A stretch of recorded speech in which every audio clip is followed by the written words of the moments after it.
Bonjour, c'est Gilles du site boursicoté.com. Voici l'analyse technique du CAC 40 pour la journée du mardi 5 avril 2011.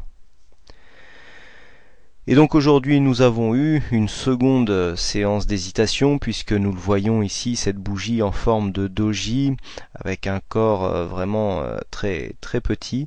Nous avons une ouverture à 4039,74, le plus haut est venu s'inscrire à 4045, le plus bas à 4013,67 pour terminer en clôture à 4041,74. Le CAC perd 0,03% sur cette séance, moins 1 point. Bon, c'est une séance stable du point de vue de la clôture, 0,03%, c'est peanuts. Ce que l'on peut remarquer, c'est que nous avons un doji effectivement quasiment parfait, puisque 2 points d'écart donc entre l'ouverture et la clôture, c'est vraiment très faible.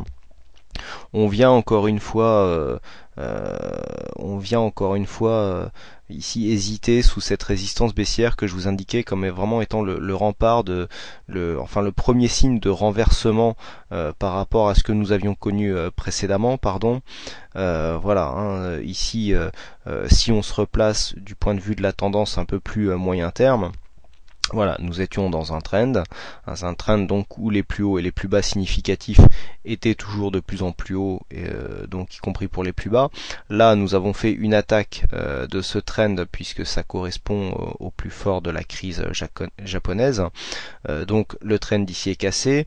Quoi qu'il en soit, nous ne sommes pas descendus plus bas que le précédent plus bas de cette tendance moyen terme, mais il y a une alerte. On est en train, à partir du moment où le trend est cassé par le bas, ça veut dire qu'on change de dynamique. Ça ne veut pas encore dire que l'on passe en tendance baissière. Par contre, si on zoome un petit peu, on constate que les derniers points hauts significatifs étaient de plus en plus bas, puisque nous avons ici ce deuxième point haut qui est plus bas que le précédent.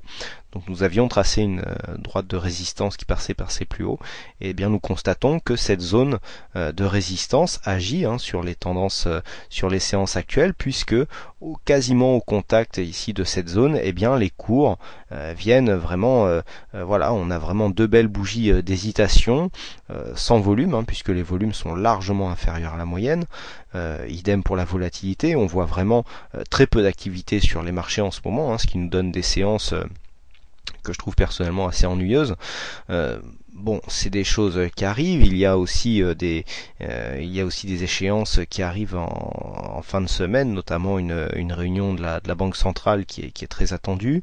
Les investisseurs n'ont pas trop envie de se placer peut-être avant ce moment.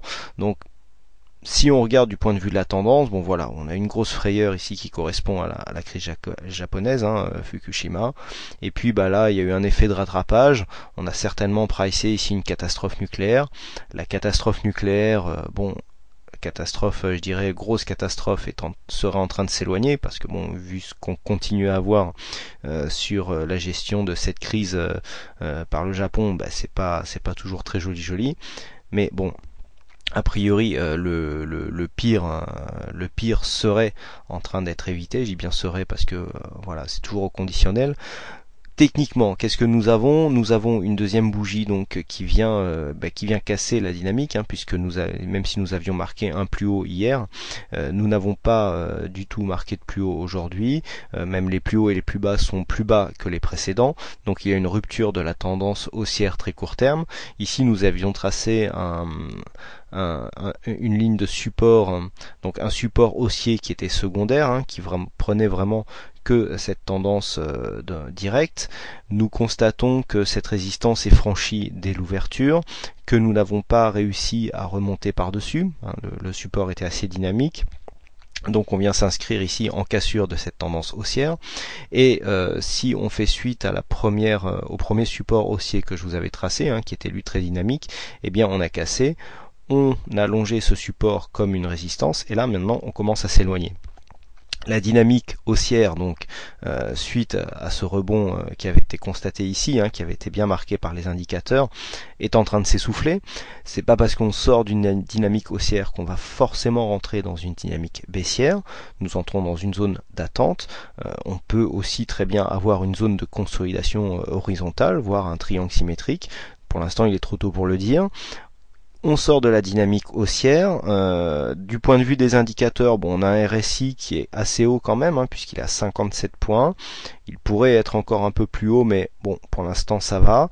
Le stochastique, quant à lui, il est bien haut dans sa dans sa zone de surachat, puisqu'il est à 96%. Je veux dire, le stochastique est borné à 100 en valeur haute, donc il est tout proche de croiser sa ligne de signal relativement haut dans sa zone de surachat.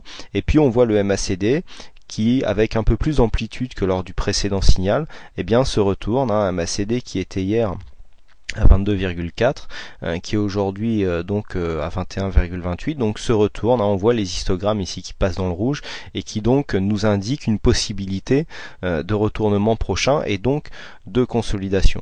Pour l'instant, il n'y a aucun signe de consolidation. Je vous avais rappelé les zones qui nous donneraient des alertes. Alors ici, la zone que nous avons connue aujourd'hui, la zone des 4013 correspond à la moyenne mobile 50 jours. Donc nous n'avons pas encore cassé cette moyenne mobile. Donc pour l'instant, c'est une progression à plat. Première alerte, si on venait à casser ici le support que nous avons à 3990, en cas de cassure de ce support à 3990, on pourrait rejoindre ce support-là à 3950 points. Et donc la cassure de ce support à 3950 points nous donnerait déjà une plus grosse probabilité de connaître une consolidation. Alors, comme j'ai toujours l'habitude de le faire, on peut toujours tracer des retracements de Fibonacci. Ceux qui connaissent mes analyses savent ce que je vais dire. Donc, tant que nous ne sommes au-dessus des 3973 qui correspond au 23,6% de retracement, on ne peut pas dire qu'il y a consolidation. Donc ça vient en fait confirmer ce que je vous disais tout à l'heure, à savoir ici le support technique, qui est donc un support horizontal 3990. En cas d'attaque, il y aurait de grandes chances que l'on vienne attaquer ce retracement des 23,6. Donc prochain support ici 3950. Et en cas de cassure de ce support, on attaquerait le premier retracement significatif, à savoir les 38,2 qui correspond à la zone ici des 3920, et puis en cas de cassure nous attaquerions ici les 3875 points avec une zone des 61,8 qui se trouve collée à un support majeur sur le CAC à 3835, et on a un retracement à 61,8 qui se situe à 3833. Donc ça serait la zone à ne pas dépasser pour ne pas confirmer justement cette dynamique baissière. Mais bon, pour l'instant nous en sommes loin.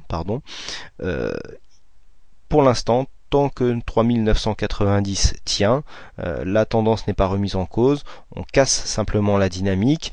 La sortie de dynamique haussière, il y a forcément plus de probabilité que nous connaissions une petite dynamique très court terme baissière plutôt qu'une dynamique court terme haussière. Bon, ça s'explique très facilement par le fait que beaucoup d'investisseurs sont rentrés longs sur cette zone, et que donc il y a beaucoup maintenant plus d'investisseurs qui sont déjà chargés en position longue que de positions courtes. Donc c'est tout simplement ce que nous indiquent les indicateurs. Lorsque nous avons un surachat ou une survente, ça veut dire que beaucoup d'investisseurs sont longs déjà, et donc que le potentiel haussier est moindre que le potentiel baissier.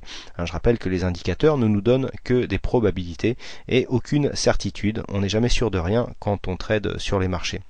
Donc voilà ce que l'on peut dire sur cette analyse du jour.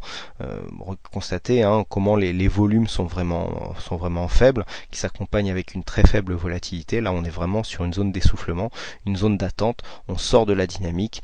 Maintenant, si on venait à casser la zone ici des 4060 points, on invaliderait totalement la possibilité d'un retracement direct, et donc on continuerait à venir insuffler une dernière énergie haussière, puisque nous avons eu quand même un mouvement très direct, puisque nous sommes passés de 3693 ici à un plus haut à 4059.